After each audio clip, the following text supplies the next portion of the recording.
Assalamualaikum warahmatullahi wabarakatuh. Saya Dewi Nuraini dari Prodi Manajemen semester 6 Malam. Saya ingin menjelaskan sedikit tentang karyawan idaman perusahaan dari sumber buku Five Star Employees dari Bapak Timotius Oyong. Yang pertama itu ada cara berpikir mendasar karyawan idaman.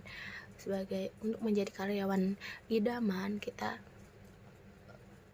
mempunyai cara berpikir mendasar yang pertama itu ada bekerja pada bidang yang disukai, kemudian mencintai pekerjaan kita saat ini, kemudian terus belajar saat kita bekerja dan selalu memberikan yang terbaik.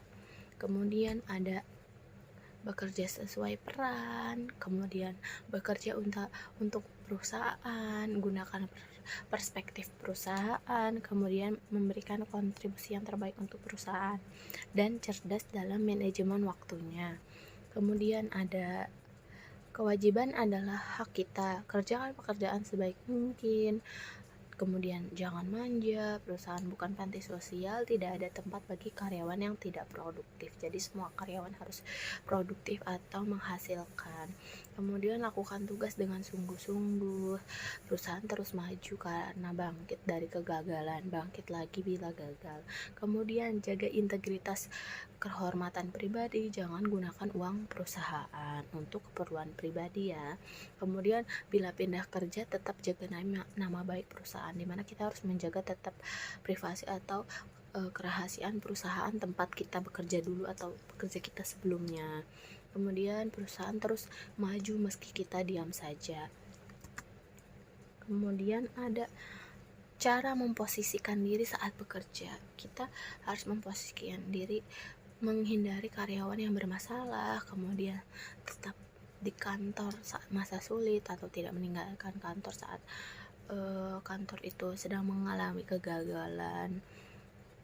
Kemudian ada memberikan layanan terbaik terhadap atasan atau atasan orang lain. Kemudian pekerjaan hari ini adalah karir dan masa depan, do your best. Jadi kita harus selalu melakukan yang terbaik untuk masa depan kita. Tetap berprestasi meski ada di kantor cabang. Kemudian sisihkan penghasilan untuk pengembangan diri.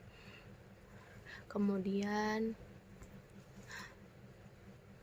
profit perusahaan adalah profit karyawan. Jadi kita bisa efisiensi, dengan cara efisiensi tidak,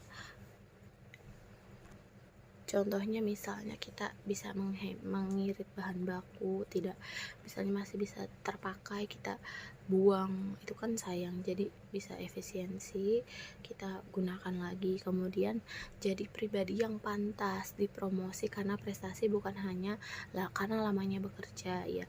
Kita bisa naik jabatan karena prestasi yang kita miliki, bukan karena kita sudah lama bekerja. Jadi lakukan yang terbaik biar bisa cepat dipromosi atau naik jabatan. Kemudian selalu mensyukuri segala rezeki yang Allah berikan, baik itu sedikit atau banyak, selalu kita syukuri. Kemudian hindari mencaci maki tanah rezeki, menjelekkan perusahaan di sembarang tempat.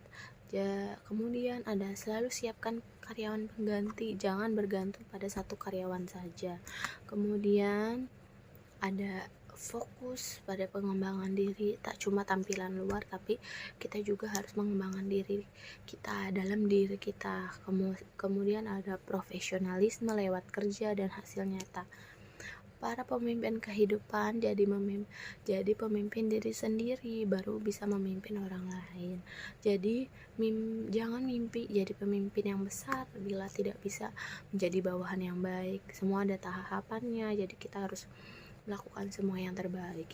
Saat kita jadi bawahan, kita harus melakukan yang terbaik. Jadi bila nanti kita ada waktu untuk jadi pemimpin yang besar, insya Allah kita jadi pemimpin yang baik pula. Kemudian selalu berpikir positif dan selalu berhusnuzon kepada Allah Subhanahu wa Ta'ala. Kiranya cukup sekian presentasi video kali ini tentang karyawan idaman perusahaan. Kurang lebihnya mohon maaf. Wassalamualaikum warahmatullahi wabarakatuh.